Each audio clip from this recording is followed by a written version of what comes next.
I am joined by Shon Coleman and his mother, Takeshia, to announce the next pick. Shon overcame leukemia with the help of St. Jude Children's Research Hospital. He now plays football at Auburn University. Shon. With the 13th pick in the 2014 NFL Draft, the St. Louis Rams select Aaron Donald, defensive tackle, Pittsburgh. And some good news, some great news. Back in 2010, 2011, when I was doing some work with St. Jude, and I went down to Memphis, Tennessee, there was this kid there. His name is Shon Coleman, and he was bigger than me. I mean, his kid was huge. And they said, Michael, this is Shon. Introduced me to him. Shon was recruited out of high school to go to college to play football at Auburn. But he found out soon after that he had leukemia. So he was at St. Jude with his family for treatment. And we joked with him a little bit. And back in 2012, he started practicing at Auburn. They honored his scholarship. Wow. So he went to Auburn. He practiced with them. He played from 2013, 14, and 15. And now he's declaring for the NFL draft. Wow. And he, yeah, it's awesome. Yeah. He is. I mean, he was at St. Jude and after a few years, his health was good. Right. He's one of the top linemen in the SEC. And on top of that, he's earned 2 degrees. He got his master's and everything else. Good and I think that Shon is an incredible example of not giving up, pushing forward. You have your dreams, you have your goals, and you just you attack them in more ways than one. So he beat cancer. He's going for the NFL draft. And Shon, I wish you the best. I'm so proud of you, Mr. Coleman. You can beat anything. You can beat anything. Yeah. And as I told you back then, you think you can block me? I do, actually. I do think he can block me. Oh, man. Oh, man. Oh, man. Not again. Yeah, I learned the game from William Wesley. You can never check me. Back to back for the niggas that didn't get the message. Back to back like I'm on the cover of Lethal Weapon. Back to back like I'm Jordan. Welcome to D1 Sports Talk Podcast. This is your boy Type, one half of the D1 Sports Talk Podcast duo. We got Coach with us. Coach, how you doing? I'm good, my brother. What's going on with you, man? Not much, man. We had a few technical difficulties, but we got them gremlins in the house today, but we'll get through it. The haters. They don't want this to happen. But what my boy DJ Khaled say, they don't want this to happen, but it's going to happen. We the best. Coach, it's March Madness. Have you had a chance to check out any of the games? Yeah, I've been checking a few of them out yesterday. Checked a little bit out today. Starting to get hot and heavy. Shout out to the Shockers of Wichita State. Let's get into it, Coach. We got a special guest on the line. It's really someone that, from afar, I've become a fan of. Just his story, him being able to over some of the challenges, and he's agreed to kind of share that story with D1 Sports Talk Podcast listeners, as well as our FreeLunch Podcast family. Coach, if you don't mind just doing the honors of really introducing this person, and make sure you bring him out the right way, Coach, because he's earned it. Oh, no doubt. I had the pleasure of meeting this young man, I say about 2 years ago, when he had an opportunity to do something that was bigger than himself. And to do something bigger than himself is pretty big because he's a big guy. My assistant that I work with every day, she has a granddaughter who was afflicted with leukemia. And, we heard about this young man that played football for Auburn University who had the same exact type. And so we reached out to him. Well, long story short, this young man decided to take time out of his schedule to come over to our school to meet this little girl who is 5 years old now and who's coming up on her last treatment. And it's been storybook pretty much ever since. This young man has stayed in contact with the little girl and her grandmother, and he's really made a difference in her life. He brought some other players with him to the school that day, and the entire campus was just on fire seeing these guys. He is Auburn's blind side. He's definitely a very good role model to the students, and a guy that's on the doorsteps of really doing some extraordinary things. And that's Auburn's left tackle, Shon Coleman. Shon, how you doing, brother? What's going on, Coach? Not much, man. I'm so excited that you can be on the show today. I've been looking forward to this. We're going to go ahead and jump right into this thing, man. How everything going with you right now? Yeah, everything's going good, man. Just making sure, handling business as far as, the draft and everything. So everything's going smooth. We definitely want to get into the draft talk. Can you kind of talk about growing up in Olive Branch, Mississippi, and give us some background? Yeah, I actually grew up in Memphis. I went to school at Olive Branch, which is in like 5 minutes outside of the city. But it was a big opportunity for me to go out there and play football with a big time school, and ended up starting my last 2 years of high school, senior year, and ended up was blessed enough to scholarship offer from Auburn and a couple other SEC schools. And, just when I was coming out of high school or whatever, I had got diagnosed with leukemia. And, I had to have a little setback for about 2.5 years. And then, got through all of that by the grace of God and, was able to get back on the field. You went through the entire 2011-2012 season undergoing treatments for leukemia. From reading your story and hearing a little bit about your story, faith played a big role in you overcoming leukemia. And if you could tell us a little bit about the Middle Baptist Church and definitely, that's a church that I grew up in, and they gave me support, from day one. But I also had support from the fans, Auburn, just random people in Alabama even, and for the most part, faith, what I'm saying? I've been taught that since I was little. So, praying every night, believing that, everything's going to be okay. And, by that, everything just fell through. 2010, when you came out of high school, you were kind of one of the top rated players in the state of Mississippi, but also in the nation. Just looking at kind of some of your going back and looking at some of your recruiting. You mentioned earlier you were recruited by Alabama, Auburn. I noticed Ole Miss, Mississippi State. You were the number one top-rated player in Mississippi. If you don't mind, just kind of even discussing that. I mean, it was definitely something that I had worked my butt off all year for that year, and it was crazy. My senior year, I was going in probably like a 2 or a 3-star or something like that, and for me to be able, we played a tough conference. We played like Sapanola, which was like the number 1 rated team, in the country for a couple of years. But, playing those guys and, having a good performance against guys like that, they kind of pushed me up there as far as recruiting. And, I was able to play in a couple all-star games and, really do well for myself. So, as far as high school goes, I mean, it was a work in progress, but, I'm blessed enough, to be able to stand and, say that, I was one of the top guys that year. So, it's definitely a blessing. Shon, you played with some pretty outstanding teammates. Y'all had an offensive line that was pretty legit from a high school standpoint. You still keep in touch with those guys much? Yeah, I keep in touch. It was 2 other guys my senior year that signed. We had a guy named Eric Lobson. He signed to Mississippi State, and a guy named Damian Robinson who signed to Mississippi State. But I definitely keep in contact with those guys also.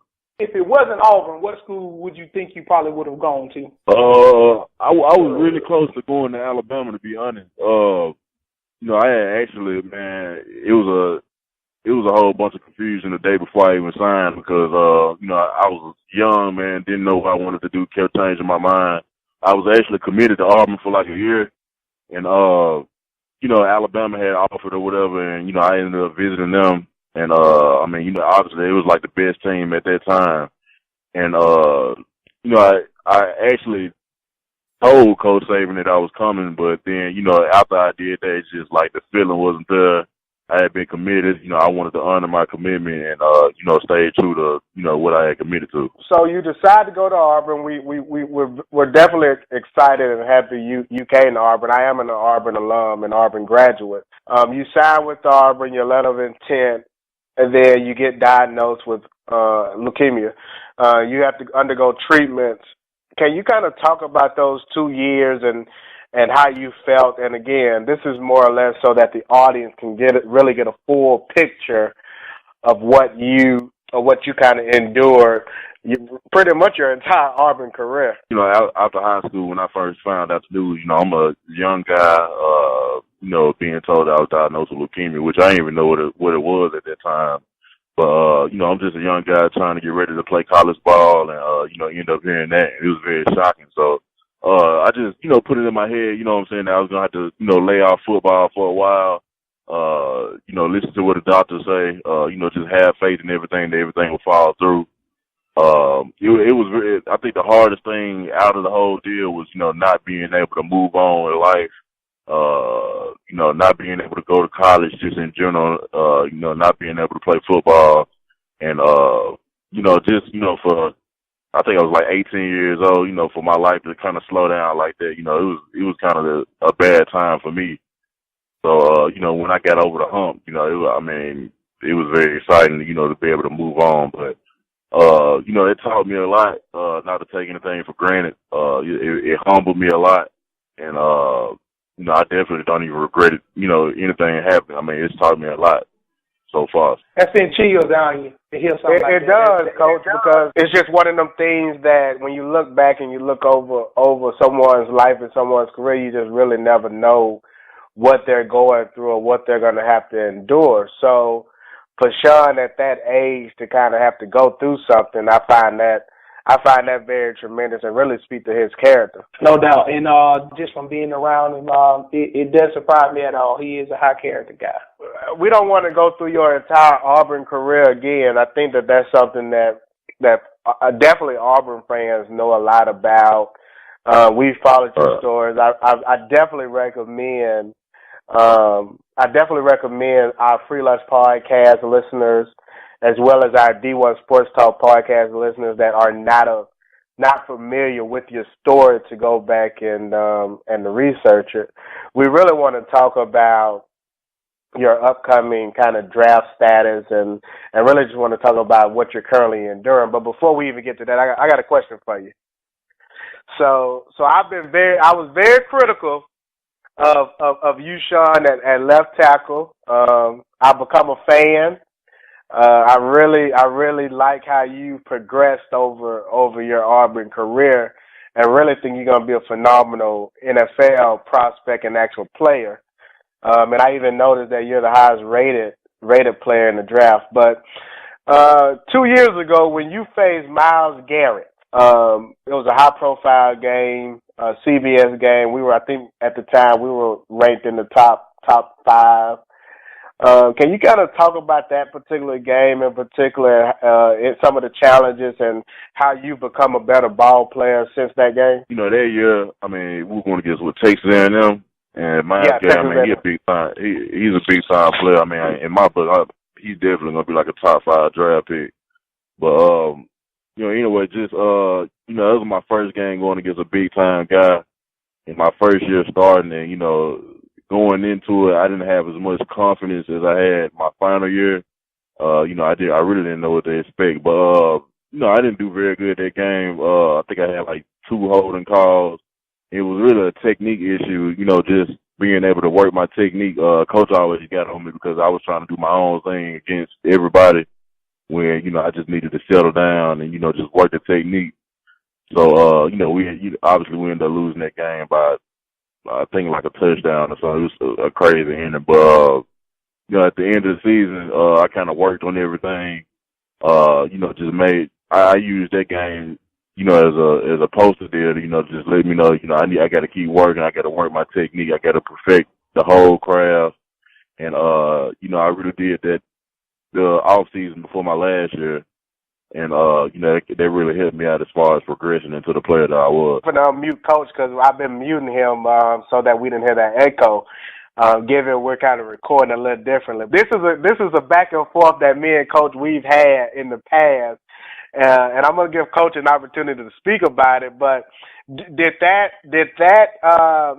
game motivate you at all, or did that play a role in the progression that you took, Shon, over the last year? Because you dominated Myles Garrett this past year. But did that game motivate you at all, Shon? I mean, for the most part, I'm a big time competitor. You know, I mean, if I was to brag on myself, I would tell, you know, I would say, you know, my competitiveness out the world. So obviously, I that whole week, man, I kind of was getting angry, just thinking about the game before. And, for me to go out there, and again, he's a great player, man.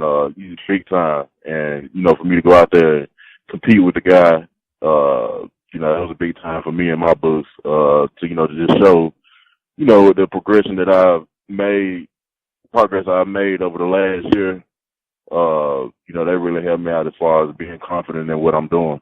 I always felt like what he just said was the case. You haven't played organized, full-speed football on a Saturday in years, and that being the first big-time player. I always chalked it up to a basic rusty. You just rusty in that aspect. Because if you also look at it, if I'm not mistaken, I could be wrong, correct me if I'm wrong, was Lawson practicing then at that time? Yeah, matter of fact, nah, he wasn't. I don't think he was. And see, that's what I was thinking. You didn't have that type player to practice against that practice. Right. So that's what I felt like it was. But more power to you, brother. You definitely did well this season against Myles Garrett, and he is one such a player. We did, like I said, that's a conversation we've had. We've debated, Coach and I. But the way you've progressed over the last year, it's a testament to your hard work and how much you put in the weight room. And so we really wanted to have you on the show, Shon, because we really wanted to get some insight into the entire process as far as going through a draft, getting drafted, and kind of some of the behind the scenes of what you've been putting forward. So, Coach, set the scene for the rest of the interview. All right, Shon, on this show, we try to do things a little bit different than everybody else, man. That's what sets us apart. I think all the time we always see things about the draft. Okay, you go to a pro day, or you go do this, or you go to the combine, all this kind of stuff. But I don't think nobody ever know the ins and outs of all that kind of stuff. So I'm going to start off basically at the top.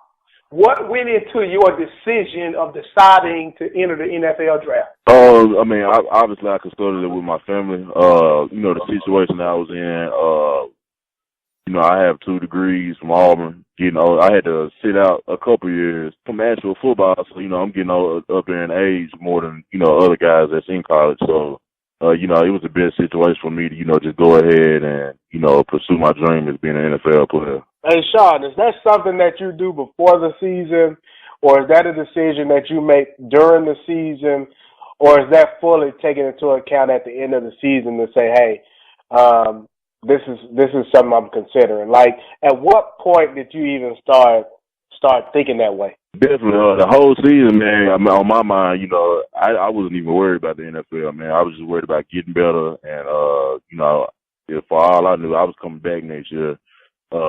Until like the end of the season when, you start hearing, about draft stocks and all this stuff is being brought up, then you sit back and actually get a chance to think about the situation. So after we played Memphis, I know Coach Malzahn, he flew up to Memphis and we met a little bit. He was just, showing me the benefits of leaving and the benefits of not leaving. And, I talked to my mom about it and, we went from there as far as making the decision. Can you explain to us the process behind the College Advisory Committee? You probably know more than me, man. All I know is you kind of, I guess you send in like 3 of your best games, and then I'm not even sure who grades it or if they grade it or what, and they send like a grade back to you, letting you know like whether you need to stay in school or leave. Is that something that you would send in, or is that something that the coaching staff would send in on your behalf to the College Advisory Committee? Yeah, that's something that we send in. You say we? You talking about you or the coaching staff? Yeah, the player. Oh, the player sends it in, and then how long does it take for them to like? Do you send that in immediately after the bowl game, and then they evaluate you, or is that something that's sent in during the season? No, I actually sent it in like probably like the second to last game of the season, and I got it back like before the last game of the season. We just broke ground with that question. What you mean, Coach? What you mean, Coach? You know ain't nobody never add that, man. No, that's Hall of Fame. So this a Hall of Fame interview. Yeah, I know it is, man. That's what we do around here, though. Shon, we got a running thing. We do Hall of Fame interviews on this show, and we do Hall of Fame topics. Coach was able to provide us with the swag bag. The swag bag. I'm gonna let Coach kind of talk about the swag bag, but I just wanted to let you know that the information that you are providing on this show at this moment is 100%. We don't know anything about this, so our questions may be to you. They may be elementary, but to our audience, they're gonna really appreciate that. A lot of people didn't understand what the swag bag was, Shon. You know, when people just think you go to bowl games and y'all get plates.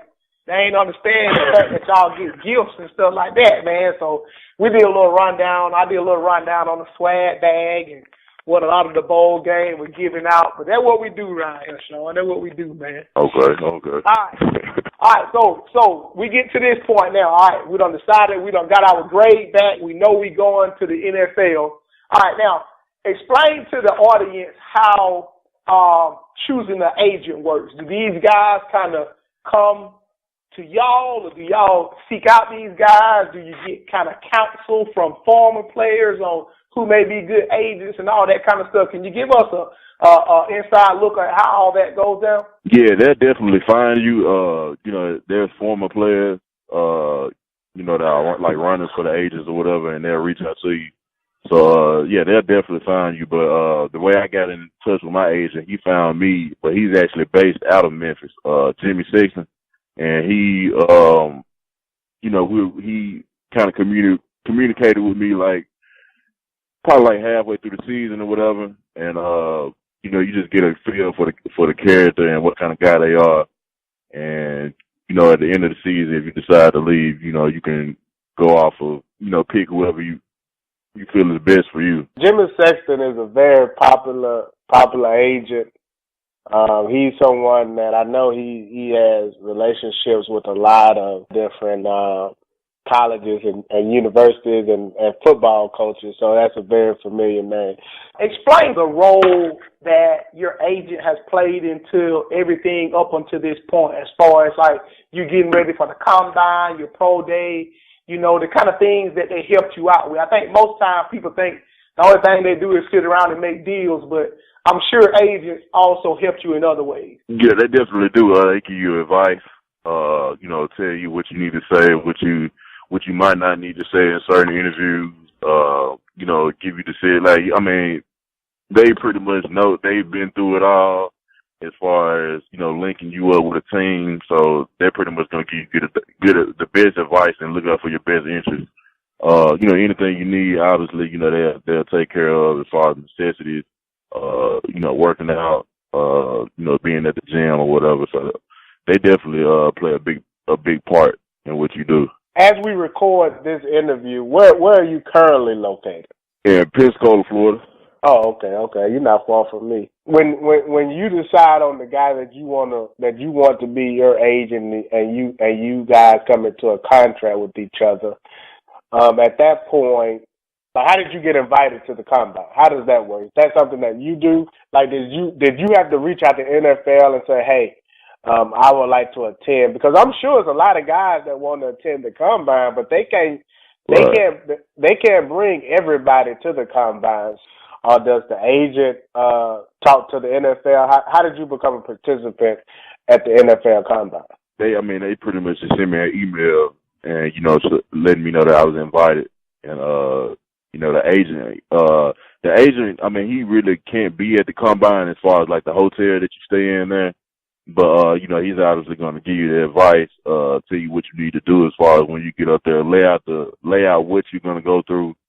So, you know, he helped me out a lot, you know, to be prepared, because you're going to go through a lot of stuff at the combine as far as medicals, you know, meet with teams, we do certain individuals and things like that. How do you go about choosing your trainer facility, where you want to train at, and all those things? Well, I knew where I wanted to go before I had started, before I left college. So I pretty much got everything planned as far as, working out, where I wanted to work out at. And, the agent obviously just set it up for me. They planned everything probably before you even come out. So you'll have everything ready. But yeah, I mean, that's an easy process as far as picking where you want to work out and things like that. Coach, you just asked a really good question. That's what I'm talking about, Coach. Coach, you just asked a good question. Shon, what makes up your team? Because it sounds like, and I didn't even think about this, but from Coach's question, you have to have an agent. You have to have a location where you want to go train. Are there other folks outside of your family members that become at that point becomes a part of your team? Like, do you have a financial advisor? Do you have a offensive line coach? What does your current team consist of leading up to this draft? I didn't really go through the process of, the financial advisor or anything. I like to just keep things simple. So, obviously I signed the agent. My mom, she's always there. She's a smart lady, so she's always there when I need advice on something or anything like that. But as far as like a financial advisor or anything, I never really got into that. So. Do you have to go out and get a lawyer or anything like that? Because in the words of Jay-Z, you're not a businessman. You are a businessman. So at this point, you're a business right now. I haven't. I mean, I'm sure that that's something that I have to go over, but I haven't gotten out and gotten a lawyer or anything like that. Tight knowing Shon like I do, that doesn't surprise me at all. He is a no nonsense, just easygoing guy. That didn't surprise me at all. Shon, exactly where are you training right now, and are there any other notable guys in that same location training? Yeah, I was in Phoenix, Arizona, and then I had to come to Pensacola. I'm at the Exos down here, and it's a couple guys from Auburn, Ricardo Lewis, Jonathan Jones, and Chris Frost. We're also down here, so. So y'all didn't invite Duke Williams down there? No. I don't really even know what path he on right now, man. I'm being shade right now. I'm just throwing a little shade out there. That's all. I shouldn't be saying that. I'm just throwing a little shade. Let me get back to the conversation. Coach, what you got there, Coach? All right. You already explained to the people that you received the email in order to invite you. I was going to ask you, did they send you a golden ticket like they did Charlie and the Chocolate Factory, but apparently they don't give out golden tickets to the company. What is it like when you walk into that building and you see Mike Tomlin and Bill Belichick and all these Jerry Jones. Yeah. What is it like to walk in the combine and see all these guys you watched on television? Crazy, I mean, because, obviously, like you just said, I grew up watching a lot of guys that was there. But, at the same time, you just had to have that business mindset and, let everybody know that you there for business, like, to get an autograph or anything like that. So, it's pretty cool seeing guys like that, but at the same time, it was definitely on a serious note. Congratulations on the 22 reps at the combine. That talks a lot about your strength and your endurance.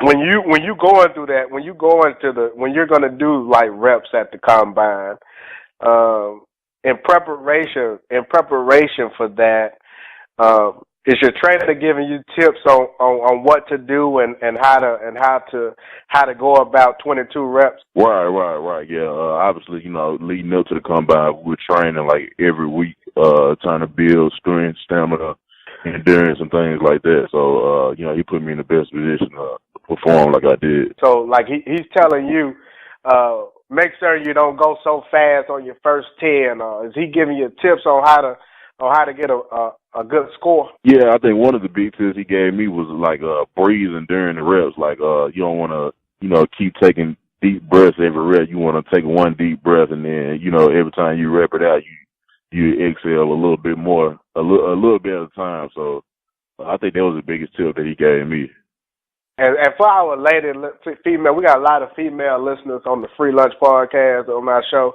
What we're referring to is at the NFL Combine, when players go, they have different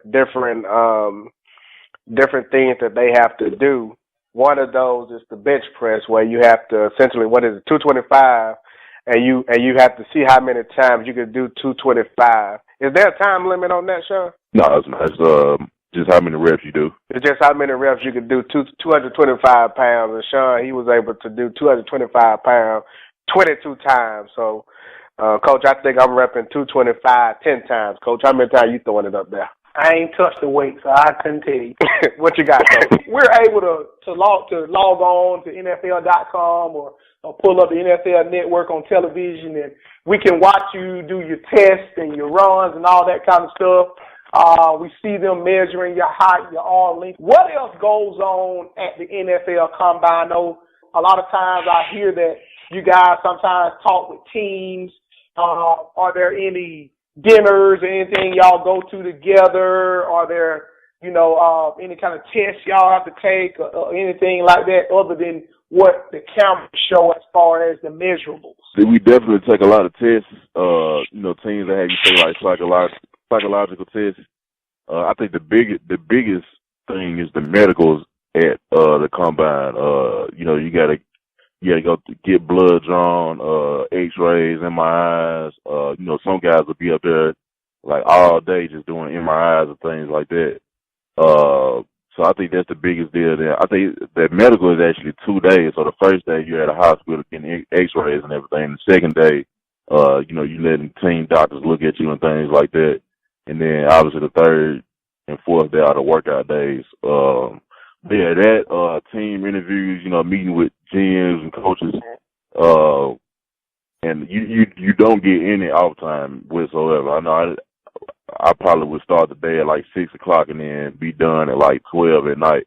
So we're up and at it all day. Psychological tests. Are you referring to the Wonderlic? Yeah, the Wonderlic, and there's a whole bunch of other tests out there that they try to get a personality out of you and things like that. For the Wonderlic test, is that something that, as part of your preparation, when you were at Arizona or when you were or talking to your agent, are they giving you these same psychological tests in preparation for the combine? No, they're not. But we got there's a guy that was actually training me on the Wonderlic test. So we just go through and go through questions like the ones that'll be on the actual test. And just so I could be prepared for that. You do interviews. What is probably the weirdest thing you got asked by a team? I heard a lot of guys say they got asked weird questions. I never got asked a weird question. I don't know whether it's I'm a low key guy or I don't know. But I think I got one question. The guy asked me what kind of beer do I drink. I don't even drink beer. So obviously he was trying to catch me, I guess, on a lie or something like that, or trying to see if I did, actually drink beer. And I think that's like the most awkward question that somebody asked me. Well, Coach, just tell them you drink a good Bud Light or you drink a good Blue Moon or a Newcastle, and then they leave you alone. I got a good question for you, Shon. Who sets up are these interviews set up by your agent or are the teams requesting to interview with you? The teams. So the teams are requesting to interview with you. Right. Are you able to tell us the team that were interested, or is that something? Are you able to share that information? I met with 16 teams.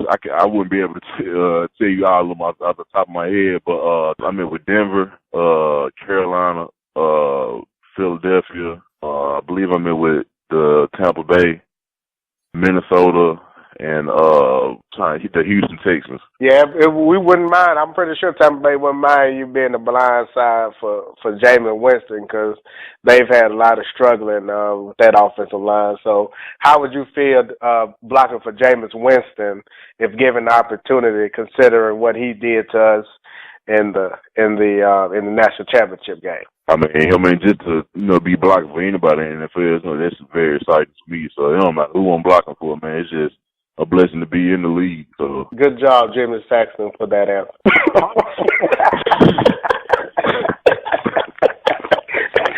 you have to credit your agent on that one, Shon. Nah, man, it's all me, man. Oh man! All right, Shon. Combine over, then you go through your pro day. Was pro day sort of like? I know you didn't participate in pro day, but for you, was it a lot like the combine as far as did you have another opportunity to sit down with some teams and kind of talk about some things or get some interviews and things like that done? Yeah, the only thing I did at pro day, first of all, I just wanted to encourage the other guys that was there. They had a lot of guys that weren't at the combine, they were working hard for their pro day or whatever. So, for me to be out there encouraging my old teammates was big for me. The second thing, I was able to meet with a couple teams there. And, that's pretty much all I did. I didn't work out or anything like that. So, a couple teams put me up on the board, just to go over scheme and things like that. Bill Belichick was at at Auburn's pro day. How was it to meet Bill Belichick and talk with him? To be honest, I didn't even meet him, man. But I did see him there. I think that's his second year being there in a row, and it's pretty cool for a guy like that with all those Super Bowls to take time out of his schedule to come to our pro day and check out some of the guys. So. Is it intimidating? Nah, not at all. I know me and you talked briefly at the school before we got out, and I guess this is kind of my wrap-up as far as between now and April 28th, which is the day of the draft. What is on Shon Coleman's plate now? I know we talked one time, maybe obviously training. I know we talked about one time about going and maybe doing some interviews and things like that. What's on your plate between now and that important date in April? It's definitely going to be a little bit more laid back than it has been. Just going to meet with teams. Obviously working out. Maintaining everything strength wise and conditioning wise, and working on technique and things like that. Just getting ready for the NFL physically. So. Me with teams working out, that's pretty much just all on my plate right now. I did have two questions. As we look to kind of wrap this up, because we do want to have you back on after you get drafted, because hopefully you'll have some time. But this has been an amazing interview, and the light that you shared to our audience, I'm pretty going to be appreciated. So first, let me say thank you for joining us on this interview and this podcast, Shon. Thanks for having me. The two things that I wanted to ask you about, and I'll start with some of the things just draft related. When you see an analysis on your ability, whether it's at NFL.com and they label out not only your strengths but your weaknesses, and you hear things such as base will be too wide, or leans into contact and pass sets, or lunges at rushers when they're trying to come off the edge. When you see them type of analysis, and you got guys like Mel Kiper and Todd McShay who kind of try to be critical of athletes, what is your thought process on that? Does that motivate you? Does that upset you? Do you just ignore it? Do you even read it? But how do you address those type of notes about Shon Coleman? Definitely. I'm a guy that loves criticism. If somebody criticizes me, that's just basically telling me work on that. You know what I'm saying? So, if I hear something like that, and I know that if it's coming from a guy that knows what he's talking about, then obviously I'm gonna work on whatever I need to work on as far as the things that you just said, which I do need to work on. So having a little bit more knee bend, little things like that, is something that I'm gonna have to work on in the off season to improve my game. I understand. I'm very critical of Mel Kiper and those type of guys, because I don't think that they're as intelligent or they have the insight. So I'm a little bit more critical probably than you are, but I appreciate you answering that question. The last question I have for you, I'm very interested in hearing your thoughts on. There's been a number of current NFL players that have retired. A lot of these guys have decided that they've earned the money that they were going to be able to earn. They're concerned with the CTE epidemic, concussions. You play a position where you're going to be where you headbang every single play. What are your thoughts on CT and concussions, and has that been any type of conversation, or has that affected your decision to play the game? You know, like I said, I've been playing the game of football since I was 6 years old, 5 years old, something like that. But you know, as far I mean, I haven't really looked into I've heard of it, obviously, but I haven't really looked into it. But, you know, at the end of the day, man, like, you know, I really feel like that, I mean, you know, I love this game, and, you know, whatever comes with it is worth it as far as injuries and things like that. So, you know, I mean, it's definitely not going to stop me from, you know, wanting to play football or anything like that. So I don't know if our fans remember or not, you were invited to go on stage at the NFL draft and announce the team's pick.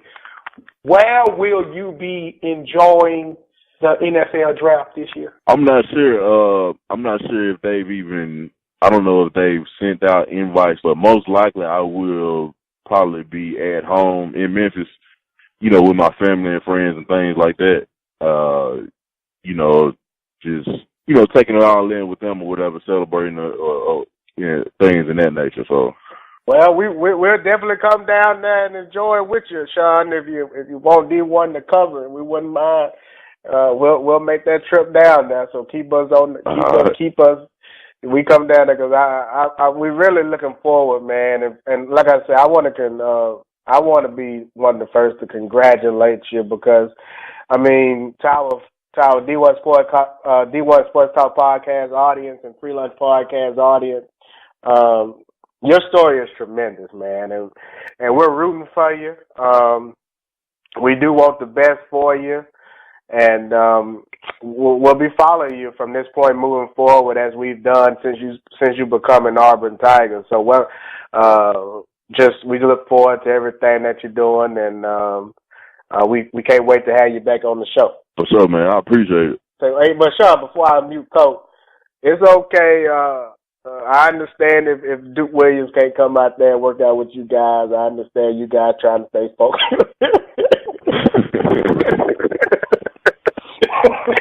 Go ahead, Coach. You know, you done been around me a couple of times, man. No matter what team you play for, I will be a lifetime fan of Shon Coleman. Again, just like my co-host did, I just want to congratulate you on all your success. I know things are gonna really go fast after you get drafted. We would love to get another interview if you could somehow fit it into your schedule at any point in time after the draft, because again, I don't think people know what happens after that phone call. You know what I mean? You don't know yet either, but you know that's something you're about to find out. But you know, we always sit and watch television and when them guys get off the phone, what happened then? When they get that playbook, when they got to fly out, you know, that's the kind of stuff we want to introduce our audiences to, because that's the stuff nobody else is talking about, and we're going to take the lead on it. Shon, God bless you, man. I appreciate everything, and I'll be in touch, brother. Coach, tell the people about Advocare real fast. Advocare make champion, man. You know what we do. Get some spark in your life, Shon. You might want to get some spark in your life, son. And this is D1 Sports Talk Podcast, a member of the New South Movement Podcast Network. Thank you, Shon, for joining us, and we look forward to it. God bless y'all, man. I appreciate y'all for having me. Before you come for the great one, please. Who's a real nigga and who ain't one, please? Somebody stop me. I'm talking Bossy and Guanawasi. I got the fest in 5 days and it's my shit. Soon as a nigga hit the stage, they gon' ask if I can play the shit back to back. Yeah, they want it back to back. They gon' ask if I can play the shit back to back. I took a break from views, now it's back to that, nigga.